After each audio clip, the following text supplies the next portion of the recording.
नरेंद्र जी। हमारे यहाँ राजस्थान में जो रेवासा धाम है, शेखावाटी क्षेत्र में, जिला सीकर है इस समय, वहां श्री स्वामी अग्रदेवाचार्य जी महाराज विराजते थे। भाइयों में श्री भरतलाल जी हैं, वो राम जी के, और जानकी जी के प्रधान सखियों में चंद्रकला जी। हमारे यहाँ वृंदावन की रसोपासना में जैसे प्रधान श्री ललता जी हैं, ऐसे ही सीताराम जी की मधुरोपासना में प्रधान श्री चंद्रकला जी। चंद्रकला जी के दो स्वरूप हैं, भाइयों में वो प्रेम मूर्ति भरतलाल जी हैं और महल में चंद्रकला है। हमारे यहाँ जो मधुरोपासना है उसमें लक्ष्मण जी के भी दो स्वरूप हैं, भाइयों में लक्ष्मण जी हैं और अष्ट सखियों में लक्ष्मणा जी हैं। भाइयों में शत्रुघ्न है, महल में किशोरी जी की सेवा में सुभगा जी है, शुभगा सुभगा।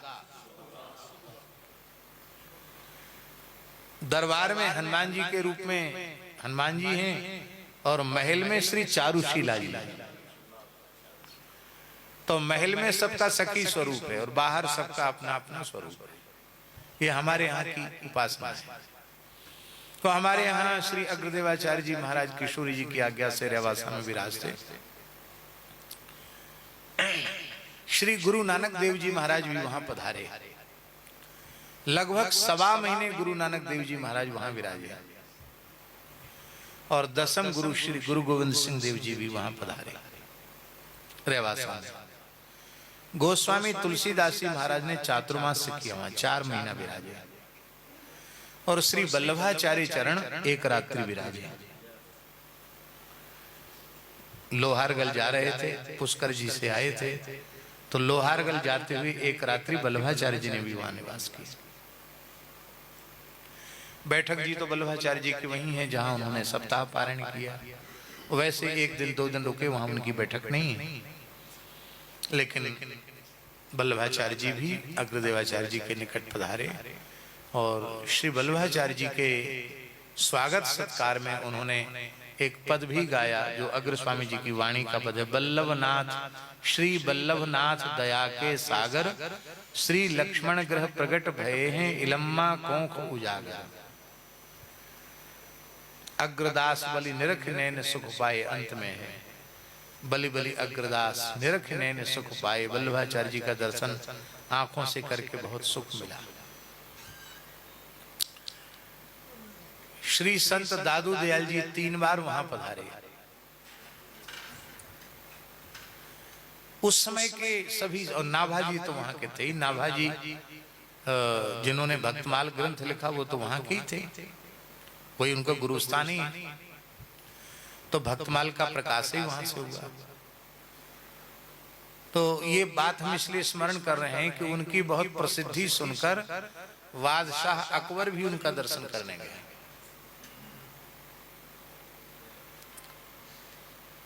तो वो तो चमत्कार देखना चाहता था। महात्मा क्या चमत्कार दिखावे? महात्मा तो राम राम करते, उनको कोई चमत्कार दिखा के वाहवाही लूटनी है क्या? महाराज कुछ करामात दिखाओ। बोले हम तो ऐसे ही राम राम करते हैं, कोई करामात नहीं जानते। तो मेरे फकीर की करामात देखो। उनके साथ, उसके साथ एक फकीर था।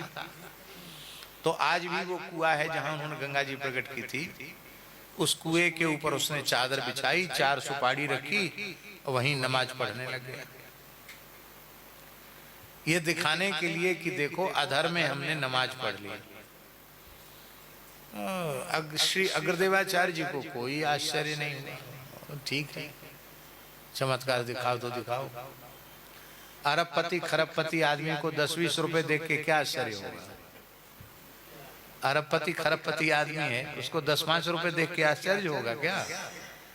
तो ये तो महान भगवत साक्षात्कार संपन्न परम रसिक महापुरुष, इनको क्या लेना देना तुच्छ सिद्धियों से। पर इन्होंने देखा कि बादशाह बिना कुछ चमत्कार देखे यहाँ से जाएगा नहीं, मेरे भजन में विक्षेप होगा। तब आप प्रभाती करके बैठे थे, कुल्ला प्रभाती करके। आज भी वो वट वृक्ष है, आज भी है वो स्थल। आपने कमंडल को कहा बच्चा स्नान कराओ, तो कमंडल जा जा करके कुआं से जल भर भर के उनको स्नान कराने लगा। फिर आपने अचला लंगोटी का स्मरण किया, तो अचला लंगोटी भी जैसे कोई आपको आवाज लगाए नरेंद्र जी, तो नरेंद्र जी दौड़े चले आवे, ऐसी अचला लंगोटी दौड़े हुए चले जाए। आपने धारण किया। फिर आपने अपना आसन आकाश में उछाल दिया, मृग चर्म पर विराज गए और वहीं अग्नि प्रकट करके वहीं अपना नित्यनेम किया, तिलक स्वरूप धारण किया, वहीं हवन किया। और फिर अकबर से कहा कि तुम में तुम्हारे फकीर में हिम्मत हो तो यहाँ तक आओ। बेचारे की कहाँ शक्ति थी, नतमस्तक हुआ। आप अपने आसन पर आकर विराजे। बोला महाराज आप तो बहुत कमाल के फकीर हैं, सारी सिद्धियां आपके करतल में हैं, मैं सम्राट अकबर हूं, कुछ मुझसे ले लो। तो वो महाराज हंसे, उन्होंने कहा मेरी फकीरी के आगे तेरी बादशाहियत धूल है। हम पेड़ के नीचे बैठे हैं लेकिन तू मेरे सामने कुछ नहीं। बोला महाराज मेरा मान घटेगा, इतना बड़ा बादशाह या कुछ बिना दिए चला गया। तब उसने अपनी इच्छा से ठाकुर जी की गैया चरने के लिए 16,000 एकड़ भूमि दी। कितनी हजार एकड़? वो अरबी भाषा में आज भी उसके प्रमाण उपलब्ध हैं। उतनी भूमि अभी नहीं है, क्योंकि उसी में सीकर बस गया, उसी में कई गांव बस गए, उसी जमीन में अनेक गांव बस गए, लेकिन प्राचीन ऐतिहासिक प्रमाण आज भी उसका उपलब्ध है। हम ये बात इसलिए बोल रहे हैं कि जो ब्रह्मज्ञानी महापुरुष हैं, जिनको उस भगवत तत्व की अपरोक्षानुभूति हो चुकी है, उनके सामने ये सब क्या है? कुछ नहीं।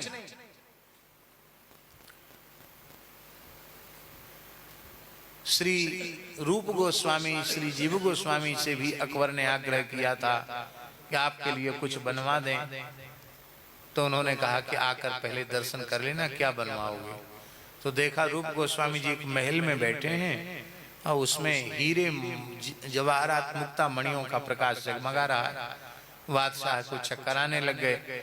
बोले मेरी बादशाहियत बिक जाए तो एक रतन हमको नहीं मिलेगा जड़वाने वाला। ये तो महलों में रहने वाली सखी सहचरी मंजरी हैं, इनको लौकिक वस्तु से क्या लेना देना। हम ये उदाहरण इसलिए दे रहे हैं कि श्री सुदामा जी इस कोटि के महात्मा हैं। संपूर्ण रिद्धि सिद्धि उनके करतलगत हैं, हाथ जोड़े खड़ी हैं हमको सेवा में लो, पर उनके कामना ही नहीं है।